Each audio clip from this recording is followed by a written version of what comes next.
बाहर जाता ना तो सवेरे उठते ही उसको कहीं जाना होता, सवेरे उठते ही रोज ही उसका काम था सबसे बड़ी रानी को खूब अच्छे से सजाता। बाहर कोई भी सामान दिखता, अच्छा सामान दिखता, कोई साड़ी दिखती, कोई बिंदी दिखती, कोई उसी को याद आती और उसके लिए लेके आती। और जो दूसरी रानी थी, राजा की दूसरी रानी इतनी सुंदर थी कि जब भी राजा बाहर जाता तो उसको खूब सजा धजा के बाहर लेके जाता, क्योंकि कोई अपनी सुंदर वस्तु हो ना, जब तक चैन नहीं पड़ता जब कोई दूसरे को दिखाना नहीं, फिर उसका क्या कहते हैं, नाभिक। तो राजा उसको साथ लेके जाता। अब जो तीसरी रानी थी, राजा उससे मीठी मीठी बातें किया करता था। जब भी घर से जाता तो उससे सलाम, और जब आता तो घर बाहर की जितनी भी बातें होती उसको राजा आते ही सबसे पहले सारी बातें उसको सब कुछ बताते। लेकिन जो राजा की जो चौथी रानी थी, राजा उसको ब्याह के तो ले आए, परंतु कभी उसकी तरफ ध्यान नहीं देती थी। राजा ने उसकी तरफ कभी ध्यान नहीं दिया कि क्या कुछ चाहिए नहीं चाहिए, या उसकी कोई वैल्यू, ऐसे कुछ भी नहीं, कभी भी ऐसा उसको उन्होंने वैल्यू ही नहीं दी उसको। तो राजा जो था एक दिन बाहर गया तो एक संत मिले।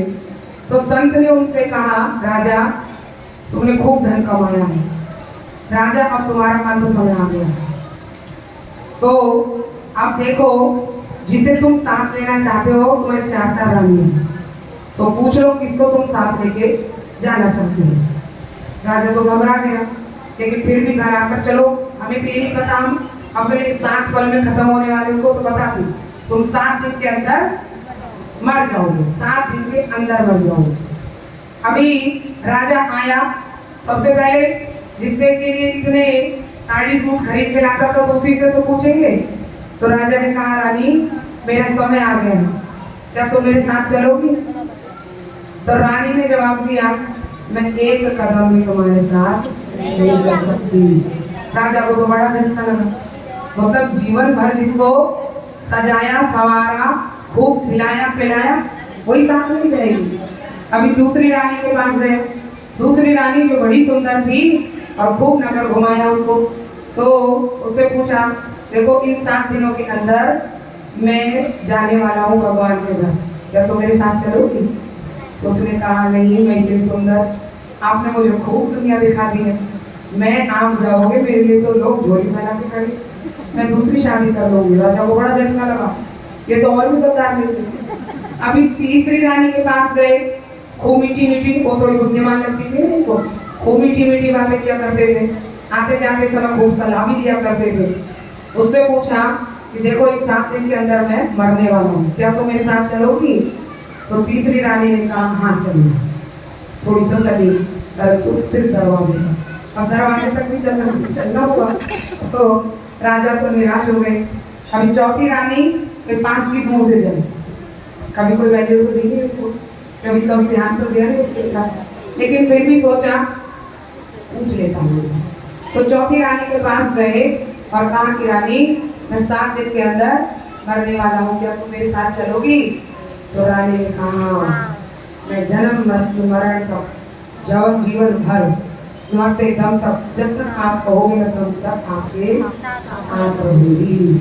आप मुझे नहीं बुलाते मैं तब भी आपके साथ ही जाती। राजा जो जीवन भर नहीं पूछा, वो इतनी वफादार थी, और जिनको इतना पूछा वो कोई भी नहीं मिला। अब बताओ सबसे पहली रानी कौन थी, कौन बताएगा? बताओ। शरीर। ये शरीर। जब सवेरे उठते हैं सबसे पहले इसी के लिए ना, दातुन नहाना धोना, सब परफ्यूम सूट साड़ी कई बात देते, तो शरीर को तो सजाते रह जाते हो, खूब खिलाते हो खूब, लेकिन शरीर जब हमारे प्राण निकलेंगे सबसे पहले ये तहशाई होगी, इस हाथ में नहीं जाने वाला, नहीं मिट्टी में मिल जाना। दूसरी रानी कौन थी? हमारा धन। हाँ, हमारा धन, हमारा जो पैसा हम लोगों को जो इतना दिखाते हैं, है नहीं इतना जितना दिखाते हैं, ये देखा है हमने, इसके बाद जितना कहो नो वो करते हैं, शो करते हैं, और वो क्या आपके साथ जाएगा? जिसको आप इतना जोड़ जोड़ के रख रहे हो, कहीं दान देने की बात हो जाए, कहीं वैष्णव की सेवा में लगाने गए, इतने सारे काम है दीदी, अभी तो ये भी करना, अभी तो ये भी करना, कहाँ अपने खर्चे पूरे नहीं होते। मतलब 1000-2000 भी हम सेवा के लिए नहीं निकाल पाते। क्या आपके साथ जाएगा वो? करोड़ों की माया जोड़ के चले जाओ, आपके साथ जाने वाले नहीं है।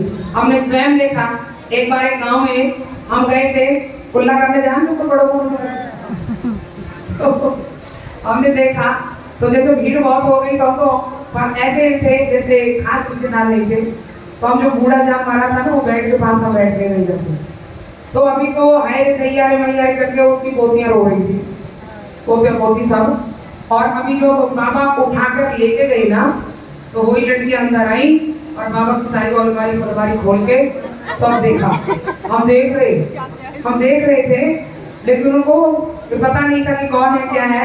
हम तो हैरान हो गए और देख, अभी तो हाय दैया रे सब चुप और कह रही कॉफी कहाँ, कॉफी कहाँ, कॉफी कहाँ।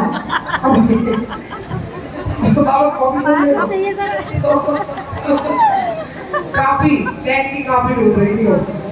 तो हम सबके साथ यही होने वाला। ये नाक में बोल रहे थे, इसको भी कहते हैं थोड़ा सोना दे, इसमें से तोड़ के इतना से डालेंगे, पूरा ये भी नहीं देंगे, काम आएगा 2-3 हजार का। तो देखो ये जो धन है ना, हमारे मरते ही किसी और का हो जाएगा ना। जिसके लिए आप इतना जीवन भर संघर्ष करते हो, वो भी आपके साथ नहीं जाने वाला। तीसरी रानी है हमारा परिवार, हमारे पति, हमारी पत्नी। बस अर्थी तक लेटाएंगे, आग लगाएंगे और टाटा बाय बाय। उसके लिए भी जो 13 दिन या 12 दिन का समय होता है ना, इतना उनके लिए दुखी हो जाते हैं कब ये दिन बीते और कब अपने काम पे जाएंगे। और आज